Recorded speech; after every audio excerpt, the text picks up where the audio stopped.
8वां अध्याय। गर्भ में परीक्षित की रक्षा, कुंती के द्वारा भगवान की स्तुति और युधिष्ठिर का शोक।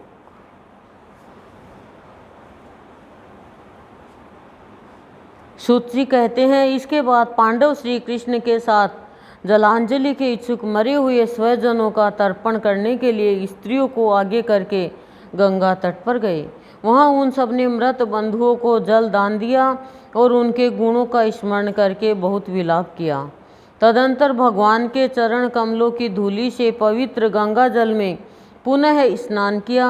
वहाँ अपने भाइयों के साथ कुरुपति महाराज युधिष्ठिर, धृतराष्ट्र पुत्र, शोक से व्याकुल गांधारी, कुंती और द्रौपदी सब बैठकर मरे हुए स्वजनों के लिए शोक करने लगे।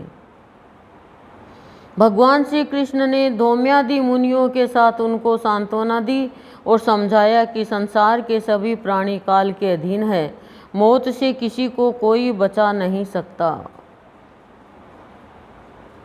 इस प्रकार भगवान श्री कृष्ण ने अजातशत्रु महाराज युधिष्ठिर को उनका वह राज्य जो धूर्तों ने छल से छीन लिया था वापस दिलाया तथा द्रौपदी के केशों का स्पर्श करने से जिनकी आयु क्षीण हो गई थी उन दुष्ट राजाओं का वध कराया।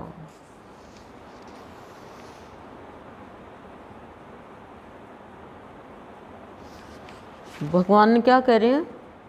सांत्वना देते हुए समझाया कि संसार के सभी प्राणी काल के अधीन है, मौत से किसी को कोई बचा नहीं सकता। उनकी मौत जैसे लिखी थी उसी हिसाब से हुई है। भगवान को तो पता ही था, तभी तो भगवान पांडवों के शिविर में उनके बच्चों को सुला दिया। भगवान को तो पता ही था ना ये काम होने ही वाला है। जो जैसा काम जिस तरीके से होना है भगवान को ही तो पता, उन्हीं की तो रची हुई माया होती है। और उनको शिविर से बाहर ले गए। साथ ही युधिष्ठिर के द्वारा उत्तम सामग्रियों से तथा पुरोहितों से 3 अश्वमेध यज्ञ कराए। इस प्रकार युधिष्ठिर के पवित्र यश को 100 यज्ञ करने वाले इंद्र के यश की तरह सब ओर फैला दिया।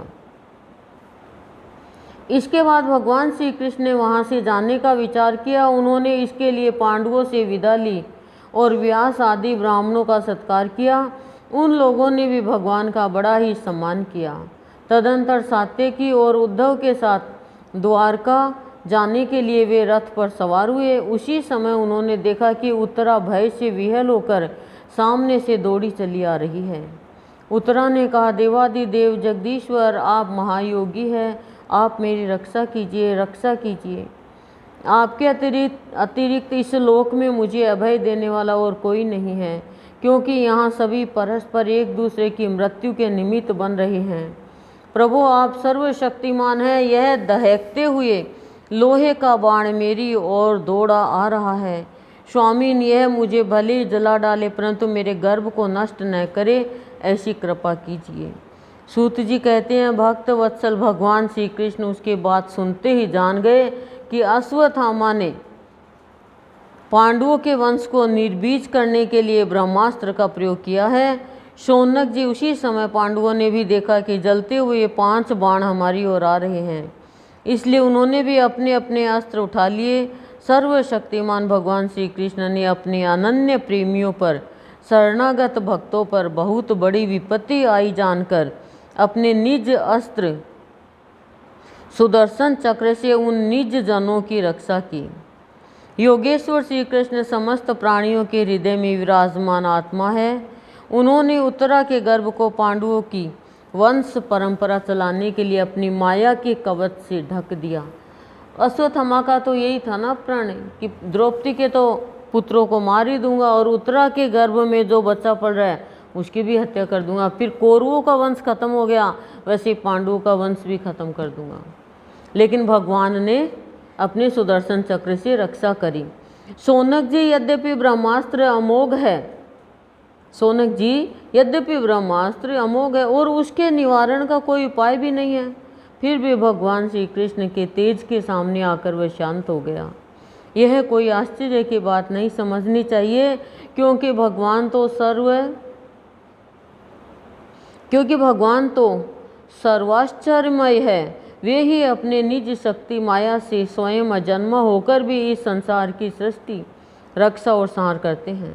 जब भगवान श्री कृष्ण जाने लगे तब ब्रह्मास्त्र की ज्वाला से मुक्त अपने पुत्रों के और द्रौपदी के साथ सती कुंती ने भगवान श्री कृष्ण की इस प्रकार स्तुति की।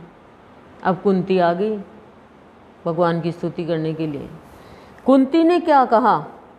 कुंती ने कहा, आप समस्त जीवों के बाहर और भीतर एक रस स्थित है, एक रस, बदलने वाला नहीं है।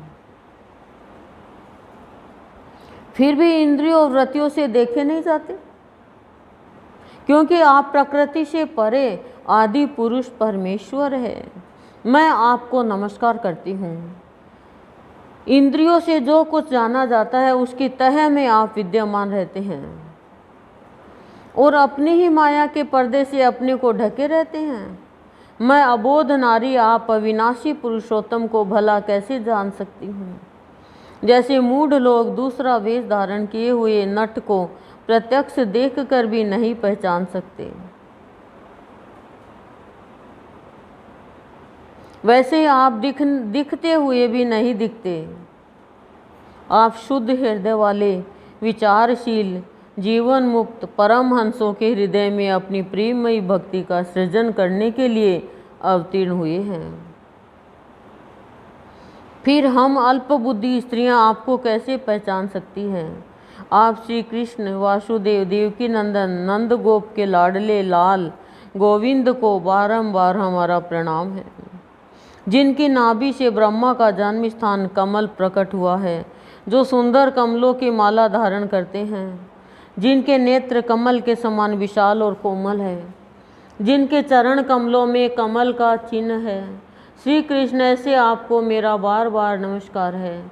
ऋषिकेश, जैसे आपने दुष्ट कंस के द्वारा कैद की हुई और चिरकाल से शोकग्रस्त देवकी की रक्षा की थी, वैसे ही पुत्रों के साथ मेरी भी आपने बार बार विपत्तियों से रक्षा की है।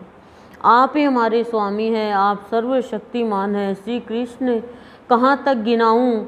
विष से, लाक्षागृह की भयानक आग से, हिडिंब आदि राक्षसों की दृष्टि से, दुष्टों की दूत सभा से,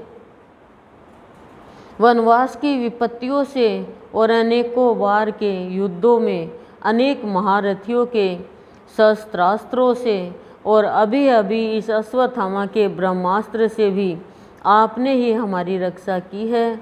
जगत गुरु, हमारे जीवन में सर्वदा पद पद पर विपत्तियाँ आती रहे, क्योंकि विपत्तियों में ही निश्चित रूप से आपके दर्शन हुआ करते हैं और आपके दर्शन हो जाने पर फिर जन्म मृत्यु के चक्कर में नहीं आना पड़ता।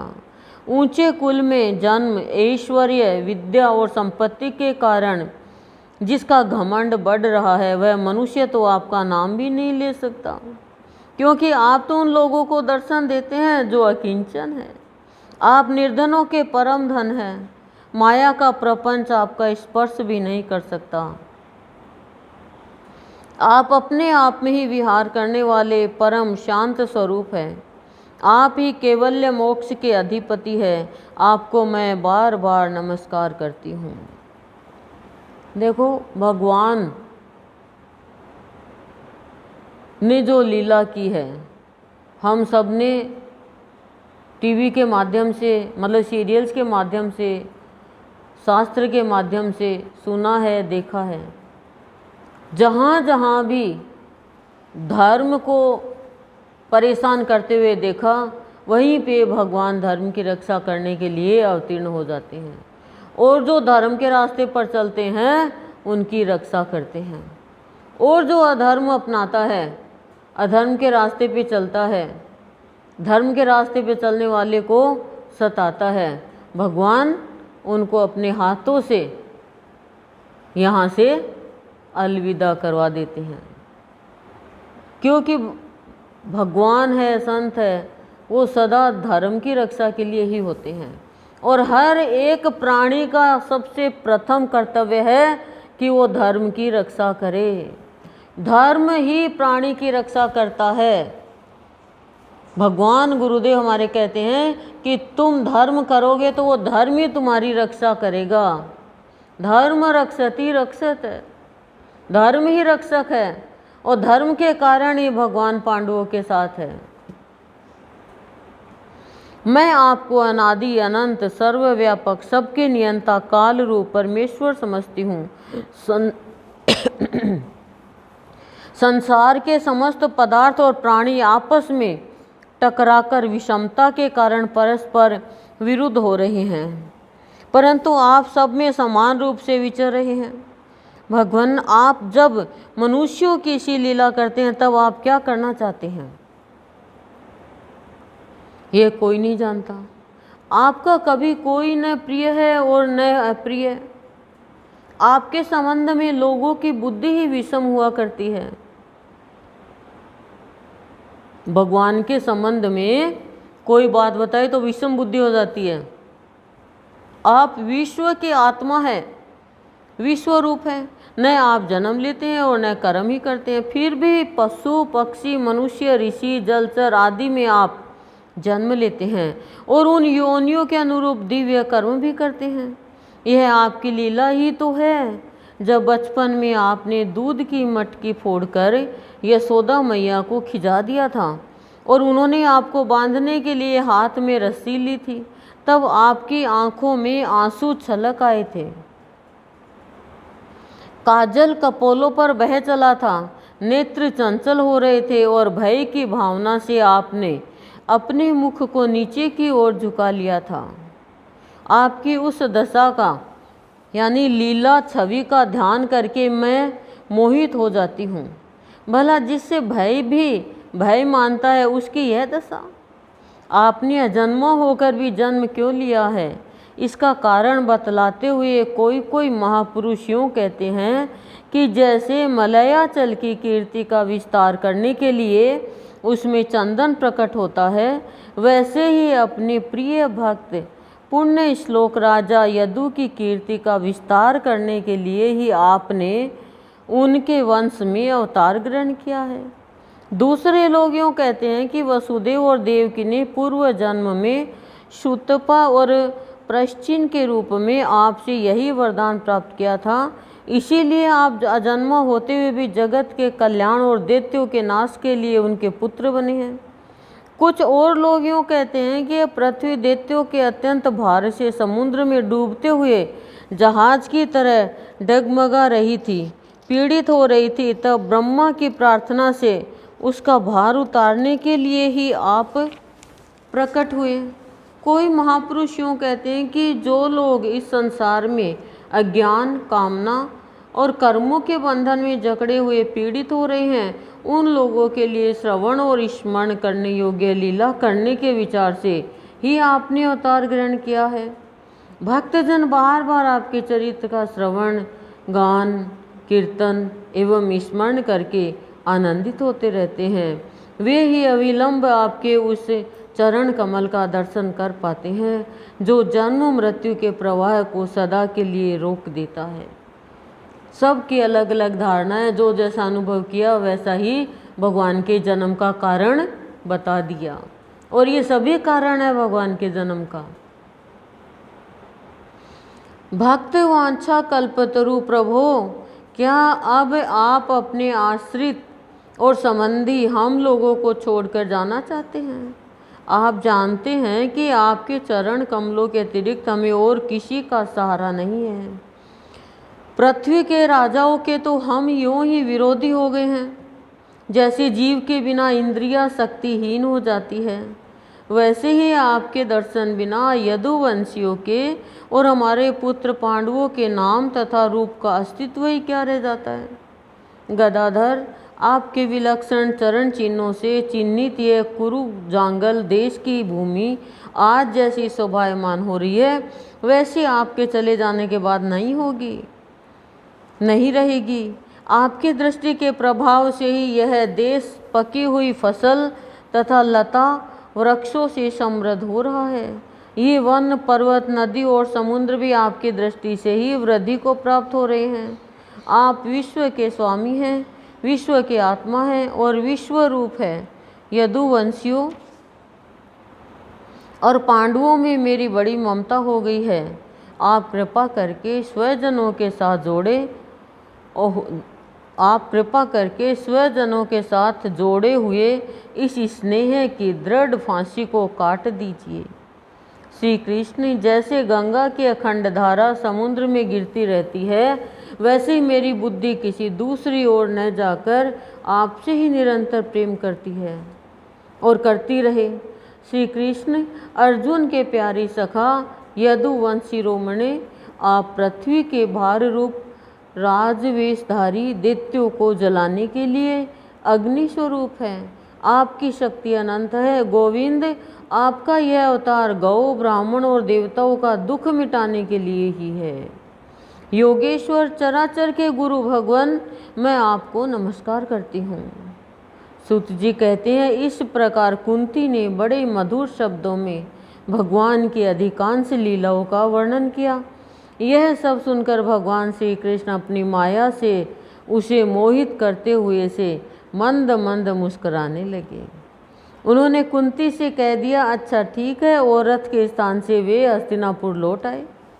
जाने लगे थे ना, तब कुंती ने कहा ना यहाँ पे कि आप कृपा करके स्वजनों के साथ जो स्नेह जोड़ा है, उस स्नेह की दृढ़ फांसी को काट दो और आप चले जाओ।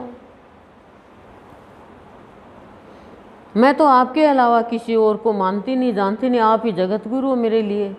वहाँ कुंती और सुभद्रा आदि देवियों से विदा लेकर जब वे जाने लगे, तब राजा युधिष्ठिर ने बड़े प्रेम से उन्हें रोक लिया।